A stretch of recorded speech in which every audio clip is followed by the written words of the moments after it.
Quel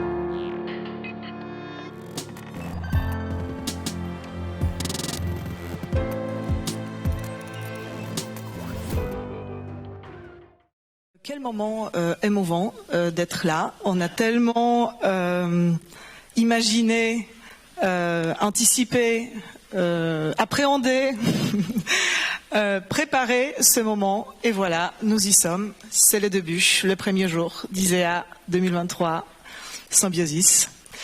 On va parler en français parce qu'on a travaillé en français pour préparer ces symposiums. Mais rassurez-vous, il y a plein de conférences qui vont suivre, qui se dérouleront en anglais. On a une équipe d'interprètes qui font un boulot fantastique. Donc, si vous avez besoin de traduction, prenez un casque. Applaudissements pour les interprètes.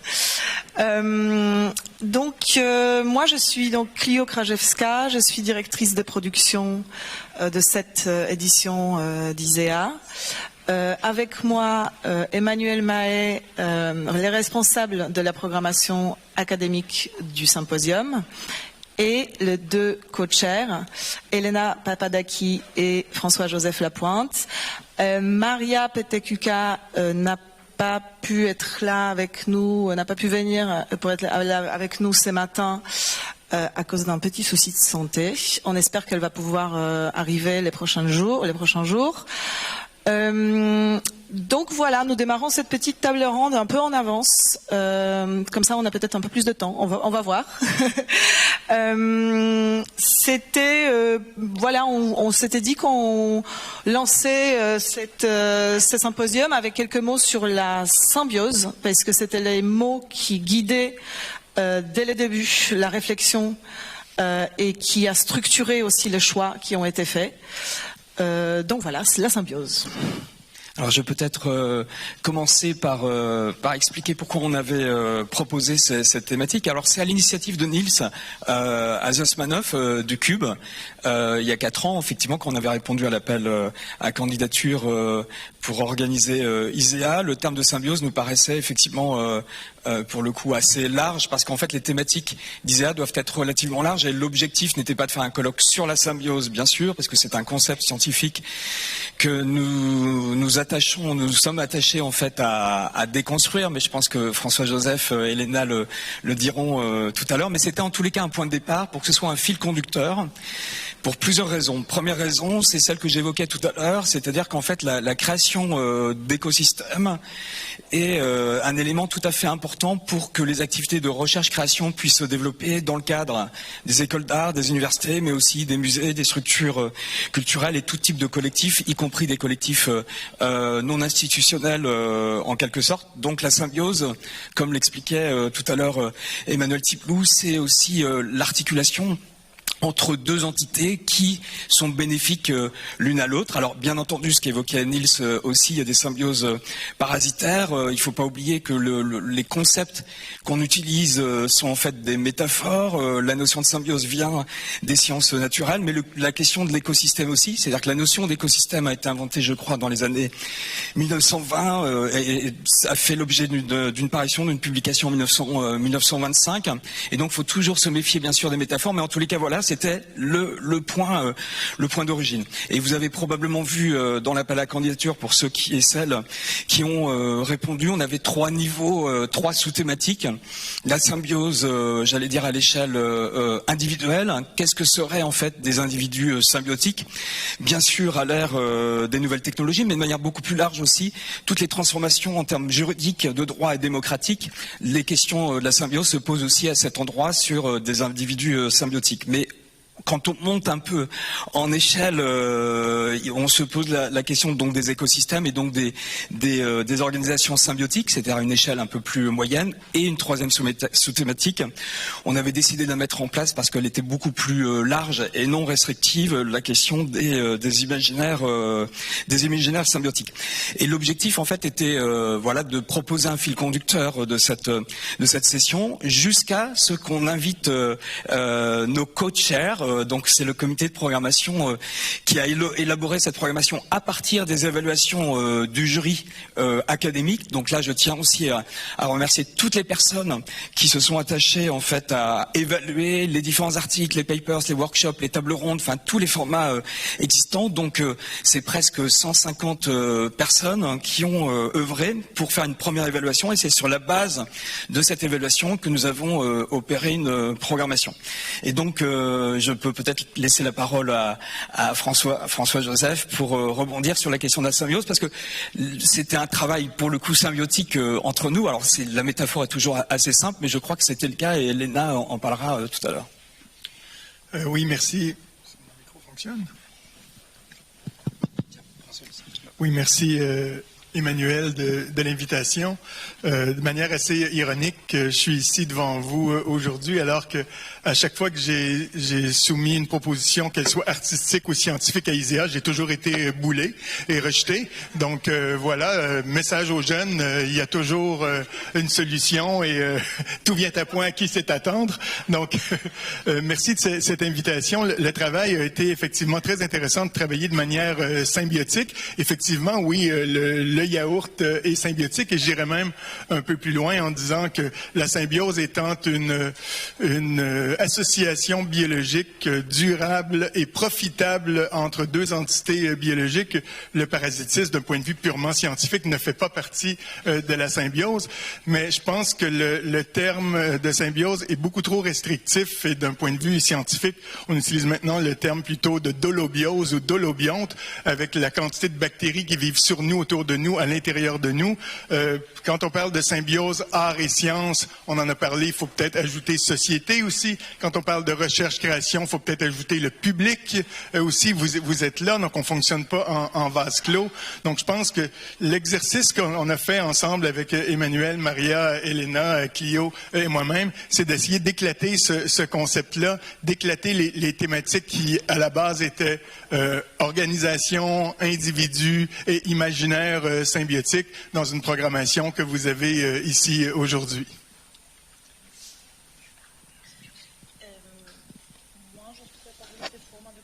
Ok, alors voilà, du coup, oui, donc ISEA, donc évidemment, ISEA dans son ensemble, c'est un format qui est assez hyper bien défini, où il y a, voilà, on a des guidelines qui sont assez précis sur comment organiser un ISEA, comment faire un appel à projet, etc.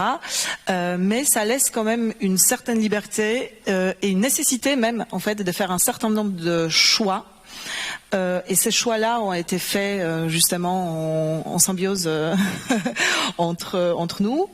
Il y a une multitude de formats qui sont définis par les guidelines. Il y a même voilà, c'est très précis. Et dans tout ça, nous on devait faire des choix pour ne pas se limiter à certaines solutions qui pourraient être toutes trouvées. C'est pour ça nous avons privilégié certains formats et pas d'autres. C'est pour ça aussi il y a des entrées thématiques. Il y a 15 clusters des entrées thématiques que vous pouvez présenter, etc., etc. Enfin, je te laisse, Manuel, peut-être commencer. Non, je peux peut-être laisser la parole à Elena, parce que je pense que on se connaissait pas au préalable quand on s'est. Alors, je connaissais François Joseph, mais peu importe. Mais en tous les cas, on se connaissait pas, et donc on a collaboré uniquement par visio. C'est assez banal de le dire, mais c'est la première fois qu'on se voit en chair et en os, si j'ose dire. Donc Elena, si tu peux donner aussi un peu ton point de vue, bien entendu, sur la manière dont ça s'est mis en place. Pour moi, ça a été une collaboration exemplaire, parce que mon expérience par le monde académique, c'est que parfois on se dit oui, je comprends, mais en réalité, on ne comprend pas. Et on ne change pas d'avis justement parce que quelqu'un nous dit qu'ils ont une opinion différente. Et ce qui s'est passé dans ce cas-ci, je connaissais personne des coachers, Maria, François Joseph, Emmanuel, c'était la première fois que je les connaissais dans la vie. J'ai vraiment vécu j'ai eu une expérience magnifique parce que c'était une vraie collaboration. Je ne veux pas dire travail symbiotique parce que ça devient trop facile après un certain moment d'utiliser le même mot, le même adjectif. Mais vraiment, ça a été une occasion où on a vraiment échangé des avis sur notre discipline spécifique chacun. Et on a pris des décisions à partir de ce qu'on avait dans les mains. Alors, en ce qui concerne les formats de présentation, le programme a favorisé l'hybridation entre les formats. Alors, articles, tables rondes, présentation d'artistes, ateliers, etc., pour 3 raisons principales. Le premier, c'est pour mettre en avant la pluralité des recherches et de leurs modalités de présentation propres. La deuxième, parce que la recherche-création est souvent hybride et s'exprime suivant des moyens diversifiés. Et la troisième, pour vous, le public. Alors, pour pouvoir avoir des sessions plus dynamiques où tout le monde peut participer. Alors ça a été une décision qui a vraiment changé la manière avec laquelle on a fait des choix pour les sessions différentes, pour des thématiques différentes. Et on espère vraiment que vous allez l'apprécier. Pour vous retrouver, d'ailleurs, dans le programme, eh bien, il y a des petites lettres qui font référence aux sous-thématiques ABC, et il y a naturellement aussi des acronymes pour les full papers, les short papers, les artist talks. Et a priori, si je peux récapituler comment on a travaillé, c'est qu'Emmanuel nous avait chacun donné un chapeau, à moi, Elena et Maria, de responsable d'une des sous-thématiques. Et très rapidement, on s'est rendu compte qu'il y avait des voies de passage qui étaient évidentes, et que même des fois la classification qui avait été faite par les propositions en s'auto-catégorisant dans l'une ou l'autre de ces catégories symbiotiques-là n'était pas nécessairement tout à fait pertinent. Donc on s'est permis de s'échanger des propositions, et donc d'échanger des fois les types de formats pour rendre, je crois, l'expérience plus intéressante pour le public, en mélangeant à la fois des présentations plus théoriques et des conférences d'artistes. Des fois, vous allez voir dans les mêmes sessions. Donc, c'est cette agilité, on en parlait précédemment, cette agilité-là, je pense, qui nous a été, tu nous as laissé une marge de manœuvre exceptionnelle, Emmanuel, et nous t'en remercions, parce qu'effectivement, on n'avait jamais travaillé ensemble, ni un ni l'autre, ni avec Clio, sur des fuseaux horaires différents. Des fois, je devais me lever à 4 heures du matin, certains d'entre nous étaient à Panama, d'autres étaient en Europe, donc ça a facilité le travail d'avoir cette liberté-là. Après, une des questions, je rebondis sur la question des formats. Quand on parle des formats, en fait, c'est des tracks. Pour ceux qui auront répondu à l'appel, vous voyez, je ne vais pas les énumérer bien sûr, mais il y a les papers, il y a les workshops, il y a les artist talks, il y a les tables rondes, les panels, etc. Ça correspond à des formats aussi académiques. Et le terme académique, dans ma bouche, n'est pas péjoratif. Je représente une école nationale supérieure d'art et de design, donc nous sommes en quelque sorte une académie. Mais, dans le même temps, nous formons des artistes et des designers, et évidemment les artistes et les designers, et notamment les chercheurs, doivent s'échapper du cadre académique, et notre objectif dans le cadre d'ISEA était de combiner, de ne pas opposer, de combiner les pratiques artistiques avec les présentations plus académiques et de recherche, sachant ce que j'évoquais tout à l'heure, qu'il y a de plus en plus, et c'est pas nouveau pour notre communauté d'artistes, de créateurs qui sont également chercheurs. L'idée n'est pas de confondre les registres, on peut être scientifique et artiste, en l'occurrence, n'est-ce pas, François Joseph, mais en tous les cas, cette question d'hybridation, au-delà de la symbiose, est très importante. Et d'ailleurs, pour parler de notre pays, on a toujours, en France, du mal à faire comprendre que l'hybridation est quelque chose qui, j'allais dire, qui permet de résoudre un certain nombre des enjeux contemporains. Je ne vais pas parler des intelligences artificielles, puisqu'on va en parler beaucoup tout au long de cette session. Je ne vais pas parler non plus des transitions écologiques, parce qu'on va parler du changement climatique. Mais tous ces enjeux contemporains, en fait, sont pas forcément résolus par des artistes et designers chercheurs, mais en tous les cas, ce sont des nouvelles questions et des nouvelles manières d'appréhender ces questions qui permettent d'ouvrir des nouvelles voies au-delà des débats un peu stériles entre les technophiles d'un côté et les technophobes de l'autre, donc des voies qui sont transverses, avec une capacité me semble-t-il, et c'est ça qui est important, d'anticipation.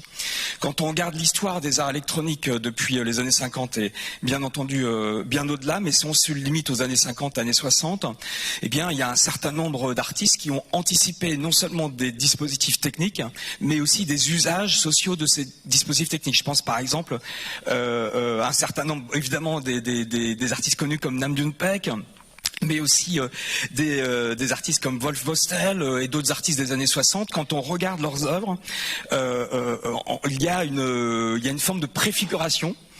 Non seulement des technologies ou des usages, mais aussi des manières de penser qui sont en train de se réaliser aujourd'hui. Et donc, ce qui m'intéressait aujourd'hui, parce que pour nous c'était aussi très intéressant en tant que chair, de lire l'ensemble des articles et des propositions. C'est comme, je reprends c'est une métaphore aussi dans le domaine de la géologie, c'est un carottage en quelque sorte de ce qui s'écrit et de ce qui se fait dans le monde aujourd'hui. Comme l'a dit Niels, on avait plus de 1400 projets. Et bien, ces projets sont un peu le reflet de la création contemporaine et sur des sujets très très variés. Et on peut peut-être évoquer d'ailleurs, Clio, ce qu'on a appelé des clusters thématiques pour essayer de dépasser justement les questions peut-être réductrices de la thématique d'ISEA qui est la symbiose. Oui, du coup, tu as évoqué deux grandes questions. La première question, c'est comment on organise cette pensée et cette richesse qui est représentée par ISEA, qui est aussi le but d'ISEA, de représenter cette richesse, et comment on l'arrange et comment on fait le classement. Et donc, du coup, vous avez proposé les 15 clusters thématiques. Si on avait une présentation PowerPoint, on pourrait afficher les 15 clusters sur l'écran. On va peut-être pas tous les citer, mais tu évoquais aussi les artistes, puisque effectivement nous avons fait 2 appels à projets, un appel à projet académique dont on parle maintenant, dont c'est l'objet de cette table ronde, mais aussi il y avait l'appel à projet artistique. Et évidemment tout ça s'est mélangé au cours de route. L'appel à projet artistique, c'était vraiment pour des expositions et pour être avoir un objet artistique ou une proposition artistique qui accompagne la réflexion théorique. Mais évidemment, les artistes sont aussi présents dans ISEA, dans les symposiums, pour présenter leurs arts, pour présenter leurs projets. Effectivement, là aussi, en fait, il y a la symbiose qui a opéré, puisque effectivement les projets artistiques sont présentés dans de différents contextes, des contextes très très très différents, dans des lieux très différents, des lieux très institutionnels à des lieux même assez alternatifs. Parfois ils sont seuls en tant que ISEA, parfois ils sont intégrés dans la programmation des lieux et cohabitent justement, ou ils interagissent avec les expositions qui devaient avoir lieu dans ces lieux-là de toute façon. Donc tout ça c'est assez intéressant. Il faut aussi mentionner que ça existe aussi dans notre catalogue augmenté, qui est aussi une tentative de présentation un peu différente aussi, notamment pour celles et ceux qui n'ont pas pu être présentés en physique dans des lieux partenaires et satellites. Voilà. Alors je rebondirai après, je pense qu'on pourra peut-être enchaîner sur le reste de la programmation, mais peut-être avoir un mot de conclusion les uns les autres. Je pense aussi ce qui est toujours important dans le format académique, qu'on revendique aussi, parce que quand on est pionnier ou en préfiguration, alors ça fait peut-être des dizaines d'années qu'on dit qu'on est pionnier, puis le modèle notamment d'art numérique, le terme même n'est plus utilisé en l'occurrence en France, parce qu'il stigmatise peut-être des pratiques artistiques, et ce sont des pratiques artistiques et de création contemporaine. Tout simplement, ce que je veux dire, c'est que ce qui est important aussi, c'est d'avoir un format académique qui, du coup, permet aussi à nos jeunes chercheurs et nos jeunes chercheuses de faire valoir leurs recherches dans le domaine non seulement universitaire, mais aussi à l'échelle internationale. J'évoquais tout à l'heure la mise en place, depuis maintenant quelques années, des doctorats de recherche-création sur le modèle, encore une fois, du Québec, entre autres. Eh bien, c'est très important que nos jeunes chercheurs et jeunes chercheuses puissent puisse aussi émettre des signes ou des signaux qui soient entendus par des communautés, qui soient en dehors des arts, et je pense notamment dans le domaine scientifique. Par exemple, un doctorant ou une jeune artiste qui va publier un full paper dans le cadre des actes du colloque des proceedings qui vont paraître après ISEA, et bien dans son curriculum vitae en tant que chercheur ou chercheuse, c'est aussi important parce que ça fait valoir son activité de recherche. Et si je le dis, c'est pas simplement pour faire valoir une activité de recherche, c'est faire aussi en sorte que les artistes et designers gardent leur principe de création par la pratique, que ce soit reconnu dans le domaine de la recherche, et ça permet en fait à ces jeunes chercheurs et jeunes chercheuses d'occuper des places dans le monde académique, mais aussi plus largement dans la société, dans des instances en fait institutionnelles qui ne reconnaissent que les diplômes de type PhD par exemple. Donc encore une fois, c'est essayer de travailler sur l'hybridation, c'est un peu ce qu'on a voulu faire, et un élément aussi important, c'est l'invitation des keynotes. On a Michael Century, Yona Zur, donc on est très fiers de les avoir, Charline Biondi aussi, et on a invité aussi un peu en dehors du territoire, si j'ose dire, ou du terrain ou du champ classique d'ISEA, un chorégraphe qui n'a pas forcément une activité dans le domaine des sciences et dans le domaine des technologies. Il s'agit en fait de Victor Ruban, qui est un chorégraphe ukrainien, et bien entendu, j'ai pas besoin de vous évoquer que cette invitation est doublement importante, d'une part parce que c'est un très bon chorégraphe, c'est la première chose bien sûr, mais d'autre part aussi parce qu'il représente les artistes ukrainiens dans le cadre de l'Union européenne, et il met en place un certain nombre d'actions dans le cadre de la chorégraphie de réparation presque auprès des militaires qui, comme vous le savez, aujourd'hui sont nombreux et issus de la société civile de l'Ukraine, et donc on était très attachés en tous les cas à ce que ISEA 2023 puisse aussi soutenir l'Ukraine. Comme vous le savez, c'est une guerre qui est non seulement aux portes de l'Union européenne, mais au sein de l'Europe. Et donc Victor pourra en tous les cas nous préciser quelle est son activité artistique et de quelle manière, là aussi, pour rebondir sur ce qu'on disait tout à l'heure, la manière dont les artistes peuvent opérer et être actifs en fait dans des enjeux contemporains qui, ici, évidemment, n'est pas très joyeux puisqu'il s'agit d'une guerre. Mais en tous les cas, c'était à la fois symbolique et très important de pouvoir l'inviter. Je voudrais revenir sur la question de qu'est-ce que ça veut dire d'organiser un ISEA en 2023. Bah oui, puisque effectivement il y a une longue histoire d'ISEA, 30 ans. Il y a un cadre donc qui est posé et qui est très riche et qui est super. Donc il y a ces cadres-là, et comment en fait on organise un ISEA en 2023, ça veut dire déjà en termes de, comme Roger disait tout à l'heure, déjà en termes de nom, ça ne veut pas dire la même chose ISEA qu'il y a 30, 20, 10 ans, et ça ne voudra pas dire la même chose dans quelques années. Donc il y a cette intégration autour du nom. Donc il y a les noms officiels donc le symposium d'art électronique que nous avons traduit en création numérique. Il y a eu beaucoup de débats aussi. Est-ce que, comment faire entrer en fait dans cette traduction tous les éléments en fait qui composent un ISEA à Paris, qui a évidemment une identité propre, où effectivement il y a de l'art électronique, art média, art digital. Voilà, on peut aussi débattre sur l'appellation, mais il y a aussi une forte présence des industries créatives et culturelles, etc. Donc comment, voilà, est-ce que cette création numérique, j'ai l'impression que le maître mot c'est recherche-création. Comment on réfléchit en fait un ISEA en 2023, en sachant aussi que le contexte actuel, enfin voilà, c'est un ISEA 2023, ça veut dire que on n'est pas hors temps, hors espace, on est ici avec tout ce que ça implique, c'est-à-dire toutes les avancées actuelles, les bouleversements, les contextes géopolitiques que tu mentionnais tout à l'heure, Emmanuel, tout ça rentre en compte. Et comment justement on peut en rendre compte lors d'un d'un ISEA. Notre rôle, et surtout pas le rôle de cette table ronde, c'est d'apporter toutes les réponses, mais en tout cas essayer de poser les questions, en tout cas les premières questions et les bonnes questions. Et on a une semaine pour apporter des bribes des réponses voilà, faire un peu l'état de l'art de la création numérique, d'art électronique, d'art média.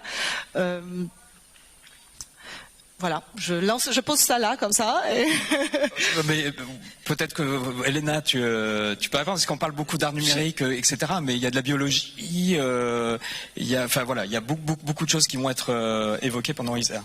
En plus, c'est une question impossible à répondre.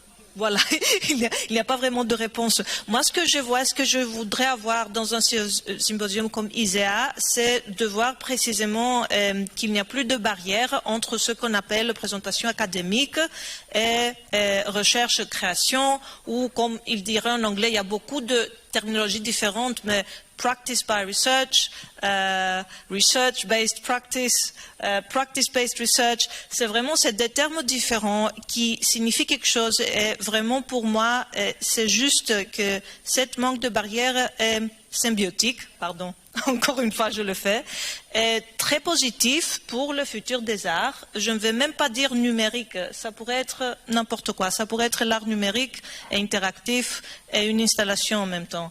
Et pour moi, je le vois comme une mentioned this on pourrait parler de l'art contemporain, de l'art qui exprime soi-même.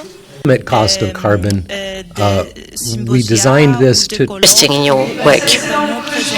Yes, now the dans un format beaucoup plus libre en termes de présentation même, et où des gens peuvent s'exprimer de manière différente. Alors, il ne s'agit pas better distributed on potential energy reject net. Plutôt d'une libération en ce qui concerne le format, en ce qui concerne la manière académique, ou même en ce qui concerne la présentation artistique. funny memory. Pressions. Avec cette présentation hybride qu'on a favorisée pour cette ISEA, bon, on va au moins voir si ça marche. Bonjour à toutes, bonjour à tous. Oui, pour répondre à la question, Digital Art Venture.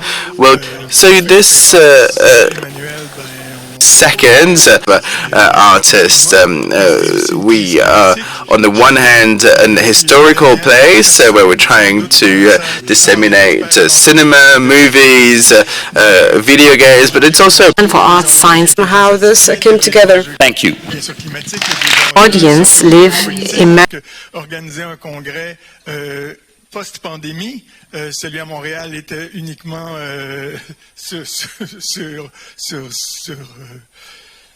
à distance, en ligne, c'est parce que j'essayais d'éviter le mode présentiel et distanciel. Je déteste ces mots-là. Ici, on adopte le format hybride, on adopte le format bilingue aussi. Donc, il y a toute une forme d'interpénétration et d'hybridation qui sont possibles. Naturellement, devenir en présentiel en 2023 en colloque, naturellement, ça n'aide pas notre empreinte carbone à tous et à toutes. Je dois préciser que je vais être à Paris pour 1 an, donc je ne suis pas uniquement venu à ISEA pour faire un aller-retour, mais c'est surtout des enjeux. D'ailleurs, on l'a vu émerger dans les thématiques. Il n'y avait pas si longtemps, personne n'avait aussi entendu parler de NFT. NFT, ça fait partie d'un des clusters. Les thématiques environnementales font partie des clusters. L'IA fait partie d'un des clusters. Donc, en fait, les thématiques sont venues des propositions qui ont été reçues et qu'on a analysées. Et c'est ce qui fait que on parlait de liberté, c'est le terme qu'on a tous embrassé d'entrée de jeu, mais je pense aussi de curiosité et de laisser finalement les propositions nous imposer ou monter vers le haut, donc dans une approche qui est plus bottom-up plutôt que top-down. Permettez-moi l'anglicisme, Madame la déléguée générale, d'utiliser donc comme substrat de création dans notre comité de programmation, ce qui venait directement de la base, c'est-à-dire les propositions artistiques et académiques. Bottom up, donc. Oups, pardon. Donc, sur la question linguistique, de manière très très rapide, on aurait voulu, moi j'aurais souhaité, mais on l'a pas fait, avoir un symposium avec 15, 20 ou 30 langues. Et Roger, encore une fois, Roger, salut, on nous a souvent dit, et, il a opéré d'ailleurs à l'Université du Texas un certain nombre, il a incité, il a mis en place en fait un certain nombre de podcasts où les chercheurs, les créateurs s'expriment dans leur langue, non pas d'origine, mais leur langue maternelle, en tous les cas, et donc ça nous semblait très important de pouvoir à minima avoir en tous les cas le français et l'anglais ici. Moi j'aurais souhaité avoir un système de traduction un peu automatisé, pardon pour les traducteurs parce qu'on a besoin de vous, donc et ça sera pour plusieurs années, j'en ai aucun doute, mais en tous les cas on aurait souhaité mettre en place une traduction automatisée pour qu'on puisse avoir 15, 20 ou 30 langues. J'espère que lors de prochains ISEA on aurait une communauté linguistique beaucoup plus élargie que celle du français et de l'anglais. Je voulais juste le signaler. Puisque la manière, enfin la langue dans laquelle on réfléchit façonne la manière dont on formule les pensées et comme voilà, et comme je l'ai précisé au tout début, c'est pour ça aussi on a décidé de faire cette table ronde en français, alors qu'on a pu parfaitement la faire en anglais, mais c'est parce que c'était la langue dans laquelle on a travaillé et je pense que il faut le souligner puisqu'il y a voilà des éléments qui sont venus de ça en fait. De l'autre côté, je parle de moi-même seulement parce que le français, c'est la troisième langue que je parle et il ne s'agit pas de ma langue de travail. Alors pour moi, ça a été très nécessaire pour moi-même en tant que chercheuse de comprendre en certains moments que c'est la langue même qui guide le discours. Alors, comme on parlait en français, je me suis rendu compte après un certain moment que le discours est différent et ça n'a rien à faire avec le contenu même, mais avec la manière qu'il se formule, si je peux le dire ça. Alors, d'un côté, oui, c'est idéal de parler tout le monde la langue maternelle, mais en même temps, je crois que c'est un échange assez nécessaire d'un moment à l'autre, et d'un moment pour qu'on puisse être symbiotique et qu'on puisse collaborer avec soi, avec les autres. Alors, petit détail, bien entendu, toutes les full papers, les propositions étaient en anglais. Donc on a dû lire quand même toutes les propositions en anglais, sachant que effectivement là aussi c'était un débat au sein d'ISEA de manière plus large d'ailleurs, puisqu'en fait il y a dans le comité, dans les évaluateurs, il y a beaucoup d'anglophones natifs. Et que du coup, la question d'évaluation par la langue est aussi quelque chose, un vrai enjeu. Donc nous, de manière tout à fait consciente, on avait dit attention, les articles proposés, par exemple, doivent évidemment exposer une problématique, une méthodologie de manière claire. Par contre, le critère linguistique en tant que tel doit être un tout petit peu dégradé, c'est-à-dire qu'il peut avoir des formulations un peu plus hésitantes quand on n'est pas dans sa propre langue, sachant que les actes du colloque seront publiés à l'automne prochain et qu'on va redemander à certains auteurs d'écrire dans une langue là tout à fait correcte en anglais. Mais c'est un élément aussi important, puisque c'est une évaluation qui opère en amont, et quand cette évaluation est opérée par une langue majoritaire, bien entendu, il y a des sélections qui se font parfois aussi à tort. Alors, qu'est-ce qu'on se souhaite pour cette édition, pour cette semaine? On peut vous souhaiter à vous, en tout cas, voilà, d'avoir une semaine excellente. Lors d'un échange avec le Board international, il s'était un peu inquiété des manifestations à Paris. Et en fait, parce que il y avait des feux, il y avait beaucoup de manifestations violentes. Alors, j'ose pas dire pour le coup symbiotique. Donc, heureusement, c'est beaucoup plus calme. Mais désolé pour ceux qui viennent d'en dehors de la France, parce que c'est quand même exotique de voir Paris avec des barricades. Mais heureusement, on les attend en tous les cas. En tous les cas, bonne semaine à vous. C'est ce qu'on peut vous souhaiter. Merci beaucoup. Est-ce qu'il y a des questions? Puisque nous avons quelques minutes pour des questions éventuelles. Et si ce n'est pas le cas, on va peut-être s'accorder une petite pause et on reprend à 11h avec la table ronde de Carasso.